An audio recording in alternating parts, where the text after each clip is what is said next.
Pertanyaan sekarang, saya yakin Tuhan saya Allah, tapi Allah nggak kelihatan. Ada alasan tak kenapa Allah nggak kelihatan? Ada alasannya. Anda tanamkan baik-baik, ini masalah akidah yang paling penting. Kata Nabi, itu disebutkan dalam banyak riwayat, bahwasanya nabi-nabi pun belum pernah ada nabi yang lihat Allah, termasuk Nabi Muhammad SAW. Kita ambil dalilnya dalam hadis Bukhari. Waktu Nabi SAW pulang dari Isra Mi'raj, jemaah sekalian, Aisyah bertanya radhiyallahu anha, berkata, istri beliau, ya Rasulullah, hal tara rabbak, apakah anda waktu Mi'raj ke langit, terima perintah sholat, sempat lihat Tuhan anda enggak? Lihat enggak Allah itu bagaimana? Apa jawaban Nabi SAW? Nurun ala nur anna arah. Allah itu cahaya, di atas cahaya, terang sekali, bagaimana saya bisa melihatnya? Artinya Nabi SAW mengatakan, saya sendiri belum pernah lihat bagaimana itu Allah. Contoh sebelumnya Nabi Musa alaihissalam. Nabi Musa waktu menerima wahyu Taurat, itu selama 40 hari, turun Taurat lengkap. Al-Quran 23 tahun baru lengkap. Kalau Taurat 40 hari, nunggu di gunung Tursina. Tursina sebuah wilayah di Mesir sekarang. Itu banyak gunung-gunung batu, ada satu gunung batu yang tinggi, Nabi Musa nunggu di situ. Setiap hari Jibril datang turunin surah, turunin ayat gitu. Setelah berlalu 37 hari dari 40 hari menunggu Taurat turun, Nabi Musa AS tiba-tiba bertanya kepada Allah, mengatakan begini dalam Al-Quran, A'udzu minasyaitonir rajim, Rabbi arini anzur ilaik. Wahai Tuhanku, izinkan aku melihatmu. Aku beriman kau ada ya Allah, tapi aku ingin lihat kau bagaimana. Allah menjawab, tidak mau mengecewakan Nabi Musa. Sebagai manusia Allah mengatakan, lan tarani. Perlu anda tahu dalam bahasa Arab jemaah sekalian ada 3 kosakata la, tidak yang berarti tidak. Ada la biasa artinya tidak, ada lam dengan mim, lam artinya tidak pernah, ada lam dengan nun, lan artinya tidak akan pernah. Allah mengatakan apa? Lan tarani, kau tidak akan mampu melihatku wahai Musa. Tapi Allah nggak mau kecewain Musa. Ternyata Musa selama 37 hari jemaah sekalian kagum-kagum melihat gunung-gunung batu di situ. Pergantian siang malam, burung-burung yang terbang, air yang mengalir di lereng-lereng gunung. Lalu dia mengatakan, Allah mengatakan apa? Walakin unzur ilal jabal, fa in istaqarra makanahu fasawfa tarani.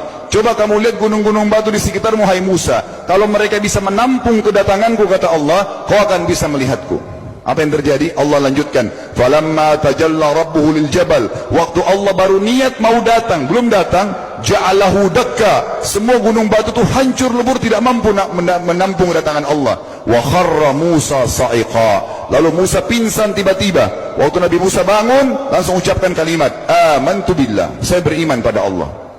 Berarti fakta lapangan, nabi-nabi aja belum pernah lihat Allah. Masih pertanyaan lagi jemaah sekalian, kenapa Allah nggak bisa kelihatan? Saya akan jawab dan tolong ini jadikan sebagai pegangan hidup.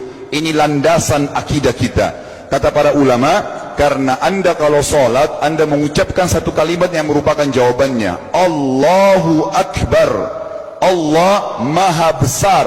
Akbar adalah siga mubalaghah dalam Islam. Sesuatu yang melampaui batas, Maha Besar.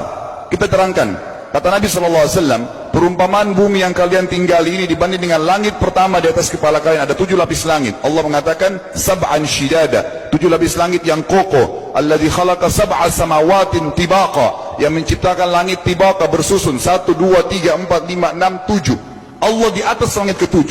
Kata Nabi SAW, perumpamaan bumi yang kalian tinggalin dibanding dengan langit pertama di atas kepala kalian, ibaratnya seperti cincin yang dibuang di padang pasir.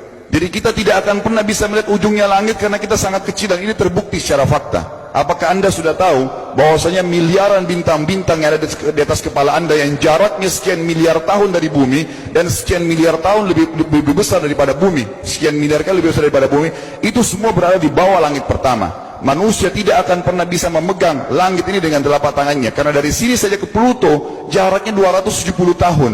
Nggak bakal bisa ada astronot dikirim kena mati di tengah jalan. Jaraknya jauh sekali bintang-bintang, dan semua berada di bawah langit pertama. Kata Nabi SAW, di atasnya ada langit kedua besarnya, digabung antara bumi sama langit pertama seperti cincin dibuang di padang pasir. Langit ketiga, 2, 1 dan bumi digabung tiga-tiganya, di mana langit ketiga seperti cincin dibuang di padang pasir, sampai langit ke-7, 5, 6, 4, 3, 2, 1 dan bumi 7 digabung, dibanding langit ke-7 seperti cincin dibuang di padang pasir. Dan langit yang luas ini jemaah sekalian dipenuhi dengan makhluk Allah yang lain namanya malaikat. Dalam hadis Bukhari kata Nabi SAW, waktu saya sedang dimi'rajkan ke langit, tidak ada 4 jari pun ukuran di langit yang luas itu, kecuali saya temukan malaikat yang sedang ruku atau sujud, penuh dengan jumlah mereka. Anda tahu malaikat itu ada namanya nama kelompok, seperti Rakib, Atid itu kelompok. Di bawah Rakib banyak miliaran malaikat, di bawah Atid miliaran malaikat. Sama dengan Munkar Nakir, ada nama kelompok. Makanya kalau manusia 5 miliar, rakib atidnya 10 miliar. Rakib atidnya 10 miliar. Lalu kata Nabi SAW, di atas langit ketujuh ada Sidratil Muntaha. Besarnya digabung antara 7 lapis langit dan bumi. 8 hanya seperti cincin di bawah di padang pasir. Di atas Sidratil Muntaha ada sebuah lautan yang Allah ciptakan. Lautan itu besarnya digabung antara Sidratil Muntaha, 7 lapis langit dan bumi. 9-9-nya seperti cincin dibuang di padang pasir.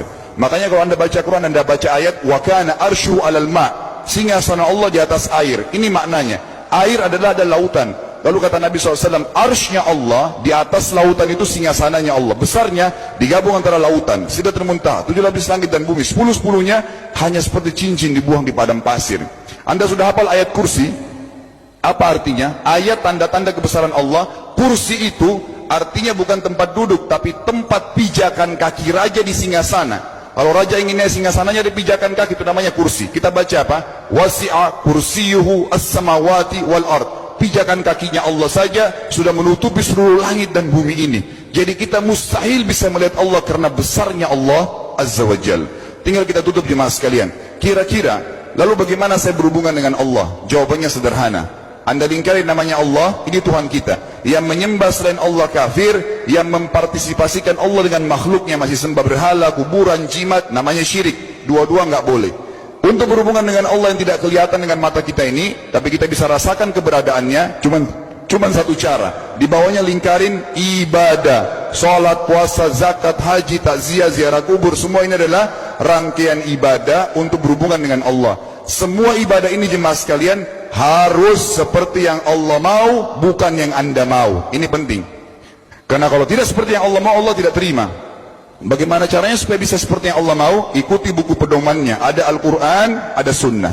Yang beribadah keluar dari 2 pedoman wahyu ini tidak akan diterima oleh Allah. Seperti Anda kalau kerja di perusahaan, pimpinan perusahaan kasih peraturan, Senin pakai baju kuning, Selasa baju hijau, Rabu pakai baju hitam. Datang jam 7, keluar jam 5 sore. Ternyata Anda tidak. Hari Senin Anda pakai baju yang hari Rabu, datangnya jam 9, keluar jam 2 siang. Dikeluarkan oleh pimpinan atasannya. Itu baru peraturan manusia. Bagaimana dengan peraturan Allah Azza wa Jal?